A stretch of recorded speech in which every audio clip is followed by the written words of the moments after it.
Les absències a la comissió d'investigació del cas Palau de la Música estan tenint més rellevància que no pas les compareixences.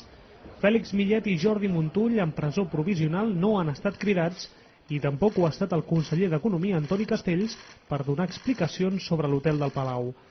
El president de Convergència i Unió, Artur Mas, creu que sense Castells, que podria comparèixer a la Comissió d'Economia i no pas a la del Palau, no hi ha motiu per continuar endavant. Que no volen que hi vagin?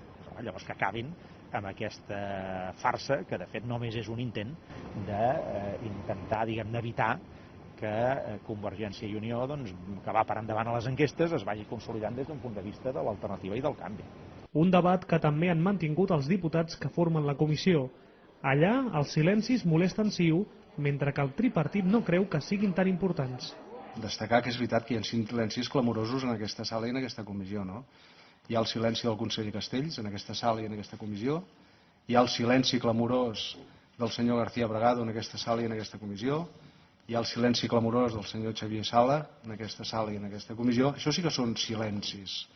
El conseller Castells, després de fer el que havia de fer, que era declarar com a testimoni, ha sol·licitat la seva compareixença en aquell Parlament per donar les explicacions que els grups parlamentaris considerin adient. Pel que fa al contingut de la comissió, avui l'excomptador del Palau ha indicat que hauria rebutjat els convenis signats amb l'antiga Fundació Trias Fargas propera a CiU si hagués conegut la seva existència. També han comparegut el conseller delegat de Constructora Pirenaica i un comercial de l'empresa Letter Graphic, tots dos per negar haver finançat Convergència Democràtica de Catalunya.